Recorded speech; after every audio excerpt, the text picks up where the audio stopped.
نبی پاک کیا فرما رہے؟ وہ ہم میں سے نہیں ہے. پیارے آقا نے دور کر دیا اس کو اپنے آپ سے. کچھ لوگ ہر وقت بچوں کو ڈانٹتے ہیں اور ہر وقت بڑوں کے ساتھ بدتمیزی کرتے ہیں. یہ بہت بری عادت ہے. شفیق، مہربان، مسکرانے والے بن جاؤ. بچوں سے پیار اور بڑوں کا ادب. اور یہ ہمیشہ یاد رکھیں، با ادب با نصیب، بے ادب بد نصیب. بے ادب نہیں بے ادب آپ نے دیکھے بربادی ہوتا ہے دنیا میں بھی. اچھا پھر جو کسی کا ادب نہیں کرتا لوگ بھی اس کا ادب نہیں کرتے. یہ پیار اور ادب چیز ہی ایسی ہے. آپ پیار دیں آپ کو پیار ملے گا، آپ رسپیکٹ دیں آپ کو رسپیکٹ ملے گی. لوگ کہتے ہیں میری کوئی عزت نہیں کرتا. حضرت آپ کسی کی کرتے ہیں؟ آپ کرنا تو شروع کریں نا، پھر آپ کی لوگ کرنا شروع ہو جائیں گے. آپ جناب سے گفتگو کریں، پیار سے بات کریں، ادب سے بات کریں، مدینہ مدینہ ہو جائے گا.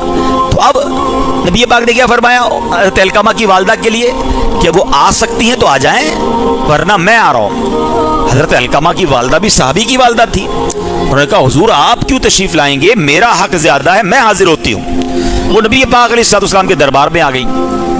پیارے آقا علیہ السلام نے ان کی والدہ سے پوچھا، اے ام علقمہ یہ بتاؤ علقمہ کیسا ہے؟ ماں سے بیٹے کے بارے میں پوچھا. وہ کہتی حضور میرا بیٹا تو بڑا نیک ہے، نمازی ہے، روزے رکھتا ہے، صدقے خیرات دیتا ہے. میرے آقا نے فرمایا نہیں، میں نے یہ نہیں پوچھا، بتاؤ تمہارے ساتھ کیسا ہے. سمجھیے گا بات کو، روزے بھی تھے، نمازیں بھی تھی، حج و صدقے بھی تھے اور صحابی بھی تھے. صحابی کا تو مرتبہ کتنا بڑا ہے نا. آقا نے فرمایا یہ نہیں، بتاؤ تمہارے ساتھ معاملہ کیسا ہے. کہا حضور میں اس سے ناراض ہوں. ماں نے کیا کہا؟ میں اس سے ناراض ہوں. فرمایا وجہ کیا ہے؟ کیا وہ اپنی بیوی کو زیادہ اہمیت دیتا ہے مجھ پر، بیوی کو فوقیت دیتا ہے، پریورٹی دیتا ہے مجھ پر، یعنی ماں سے زیادہ بیوی کی مان رہا ہے، ماں کو نظر انداز کر رہا ہے. اللہ اکبر. اب نبی پاک کا انداز دیکھیں. پیارے آقا علیہ السلام نے کہا اے بلال جاؤ بہت ساری لکڑیاں لے کر آؤ. تو حضرت علقمہ کی والدہ کہتی ہے حضور لکڑیاں کیوں منگا رہے ہیں؟ کہ میں نے فیصلہ کیا ہے کہ علقمہ کو لکڑیاں جلاؤں گا اور علقمہ کو اس پہ جلا دوں گا. تو ماں ہوتی ہے، ماں کا دل دکھا ہوا تھا، مگر ماں کہتی حضور اب میرے سامنے میرے بیٹے کو جلائیں گے.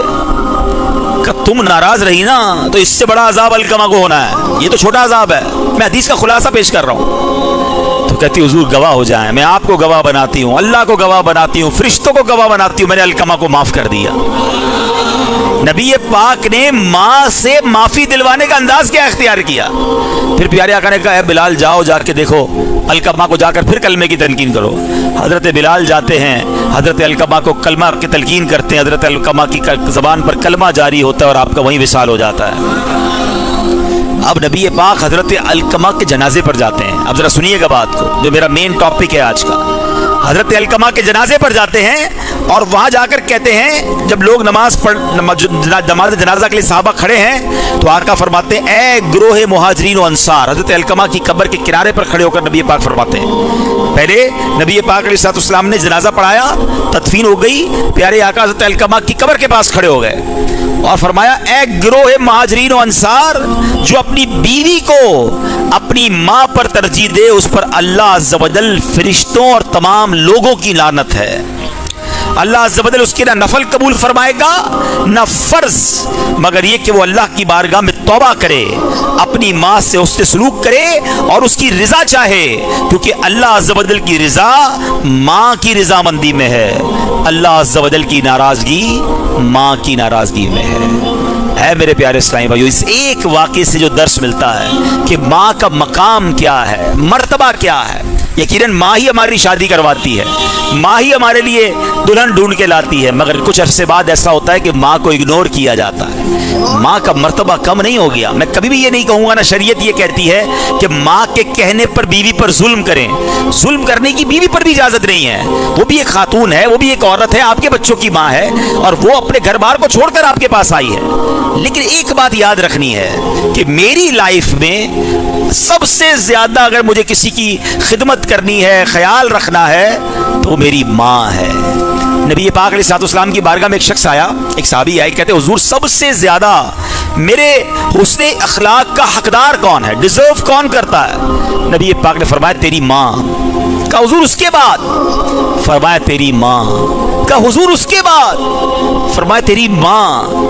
حضور اس کے بعد؟ فرمایا تیرا والد. یعنی باقی دوستوں رشتہ داروں پڑوسیوں کی باری تو بعد میں ہے، ٹاپ لیول پہ کون ہے؟ ماں اور والد۔ ہم تو جناب دوستوں پہ جان قربان، آدھی رات کو دوست کے لیے حاضر، ماں بلائے تو ٹائم نہیں ہے، ابو کہے تو موقع نہیں ہے، نہیں۔ اچھا علماء نے اس پر بھی بہت خوبصورت کیا بات ہے میرے آقا کی، فرمایا 3 بار تو نبی پاک نے فرمایا نا ماں، یہ ایسے نہیں فرمایا، اس کے پیچھے بھی کوئی راز ہے۔ والد کو 1 بار، ماں کو 3 بار، میرے آقا کا کوئی جملہ کوئی لفظ فضول نہیں ہے نا، وہ تو سبحان اللہ کیسا دہن ہے، وہ دہن جس کی ہر بات وحی خدا، چشمہ علم و حکمت پہ لاکھوں سلام۔ تو فرمایا 3 بار، پتہ ہے ماں کیوں کہا ہے؟ ماں 3 تکلیفیں اٹھاتی ہے۔ ماں پہلے پیٹ میں بچے کو 9 مہینے پالتی ہے، کتنی تکلیف ہوتی ہے، پھر پیدائش کے وقت موت کے منہ سے واپس آتی ہے، یہ بالکل بہت تکلیف والا مرحلہ ہے۔ پھر تیسرا مہربانی کرتی ہے، بچے کو دودھ پلاتی ہے، پالتی ہے۔ ماں کرتی ہے 3 احسان بچے پر، باپ کرتا ہے 1 احسان، باپ پالتا ہے، لیکن ماں نے جو بقیہ 2 احسان کیے، اس کی وجہ سے ماں کا مقام اعلیٰ ہے۔ ہاں ایسا نہیں کہ والد کو پوچھنا چھوڑ دیں، بڑی پیاری علماء نے کیٹیگرائز کیا کہ عزت والد کی زیادہ کرنی ہے، کیونکہ والد ہماری والدہ کا بھی شوہر ہے، اور خدمت جو ہے وہ ماں کی زیادہ کرنی ہے۔ یہ 2 آنکھیں ہیں، بندہ یہ نہیں کہہ سکتا ایک آنکھ کام کی نہیں ہے، میری دونوں آنکھیں میری آنکھوں کا نور ہیں، اسی طرح میرے ماں باپ بھی میری آنکھوں کا نور ہیں۔ اچھا اب بڑی خوبصورت بات سنیے گا کہ یہ پوچھا گیا کہ والدین کی وفات کے بعد انہیں راضی کیسے کیا جا سکتا ہے؟ اگر ہم میں سے کوئی ایسا ہے جس کے والدین چلے گئے تو وہ کیا کرے؟ تو فرمایا کہ والدین اس کی 3 چیزیں کرنی ہوں گی۔ خود نیک بن جائے، پرہیزگار بن جائے، کیونکہ والدین کی ہمیشہ سے تمنا رہتی ہے کہ میرا بیٹا نیک ہو جائے، تو اگر بیٹا نیک ہو جائے گا، نیکیاں کرے گا، تو باپ باپ اس سے راضی ہو جائیں گے۔ دوسرا فرمایا والدین کے عزیز و اقارب کے ساتھ صلہ رحمی کرے، یہ بھی بڑا پرابلم ہے، والد کا انتقال ہوا، چچا تایا ددیال والوں سے رابطہ ختم، امی کا انتقال ہوا، ننیال والوں سے، خالہ نانی جان اور اس کے ماموں سے رشتہ ختم۔ کیوں بھائی؟ بلکہ آپ نے ان کے ساتھ اچھا برتاؤ کرنا ہے تاکہ آپ کے والدین کی روح خوش ہو جائے۔ اور تیسرا طریقہ بتایا کہ ان کے لیے استغفار دعائیں کرتا رہے، ایصال ثواب کرتا رہے۔ تو میں بار بار یہ کہتا رہتا ہوں، دوبارہ کہہ دیتا ہوں کہ جن کو اللہ نے نوازا ہے، ماں باپ اگر چلے گئے نا، تو دیکھیں آج میں اور آپ دنیا میں جس گھر میں رہتے ہیں نا، یہ ماں باپ نے دلایا ہے، یا تو انہوں نے دلایا ہے یا ان کی دعاؤں سے ملا ہے، انہوں نے ہی دلایا، انہی کا تو تھا، میں تو تھا ہی نہیں دنیا میں، ان کی برکت سے آیا، ٹھیک ہے نا؟ تو کتنا اچھا ہے کہ ہم اپنے ماں باپ کے لیے جنت میں گھر بنا دیں، انہوں نے ہمیں دنیا میں گھر دیا نا، ہم انہیں جنت کے گھر کا تحفہ دیں۔ الحمدللہ یہ جو مسجد ہے دعوت اسلامی کے شعبہ خدام المساجد نے ماشاءاللہ میں یہ بنا کر دی، لیکن ذہن بھی ہمیں دعوت اسلامی نے دیا۔ تو جب والدہ کا انتقال ہوا، سب بھائی بہنوں نے ہمارے مشورہ کیا، ہمارے ساتھ ماشاءاللہ میرے بہنوئی بھی فیصل بھائی موجود ہیں، ان کے والد صاحب کا بھی انتقال ہوا تھا، پھر ہم نے مل کے الحمدللہ یہ مسجد اپنے مرحومین کے ایصال ثواب کے لیے بنائی۔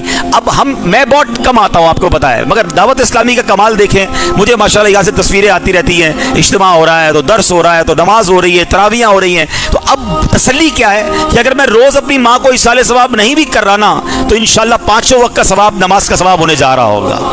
یہ آج کا اجتماع، اچھا آج کا اجتماع کرنے کی وجہ کیا تھی؟ یہ بھی تحدیث نعمت کے لیے کہہ رہا ہوں، شاید کسی کے دل میں بات لگ جائے کہ لوگ ماں باپ کو بھول جاتے ہیں مرنے کے بعد، تو میں نے سوچا، میرے بھائی سے بھی میں نے مشورہ کیا کہ یار اگر امی ابو ہوتے تو ہم ان کو افطار کے لیے گھر پہ تو بلاتے نا، ان کی کوئی دعوت کرتے۔ اب امی ابو تو نہیں ہے، رمضان آ گیا ہے، تو کیوں نہ ایک ایسی امی ابو کی دعوت کریں کہ ان کی مسجد میں چلتے ہیں، وہیں اجتماع کرتے ہیں اور سب کو افطار کرواتے ہیں، تو اللہ قبول کر لے تو انشاءاللہ سب کو ان کی قبر میں ان کو ثواب کا تحفہ ملے گا، کیونکہ ہم جو کچھ ہیں دنیا میں انہی کی وجہ سے ہیں۔ یہ یاد رکھیے گا، ماں باپ کا صدقہ ہے، ہمیں بھولنا نہیں ہے، ان کو دنیا میں بھی راضی رکھیں، اور وہ چلے گئے۔ اچھا میں یہ نہیں کہتا بڑا سا اجتماع کرے، ہر بندے کی اپنی حیثیت ہوتی ہے، بھائی آپ 2 کھجوریں کسی کو دیتے ہیں اپنی والدہ کے ایصال ثواب کے لیے، ایک پانی کا گلاس پلا دیں اپنے والد، یاد تو رکھے انہیں، اگر وہ دنیا میں ہوتے تو کیا ان کو ہم عید کا تحفہ نہ دیتے؟ تو ثواب کا تحفہ بھجوائے نا ان کو۔ تو جو مسجد بنا سکتے ہیں ان کو تو میں بالکل مشورہ دوں گا کہ ماں باپ کے لیے، ماں کے لیے الگ، والد کے لیے الگ مسجد بنائیں۔ پوری مسجد نہیں بنا سکتے، دعوت اسلامی والے دنیا بھر میں مسجدیں بنا رہے ہیں، اس پہ اپنا حصہ ملائیں، جب تک سجدے ہوتے رہیں گے آپ کے ماں باپ کو ثواب کا ذخیرہ ملتا رہے گا، اور یہ آپ کریں گے نا تو اس کا ایک اور فائدہ پتہ کیا ہوگا؟ آپ کی اولاد آپ کے لیے کرے گی، کیونکہ وہ دیکھ رہے ہیں نا کہ ہمارے امی ابو،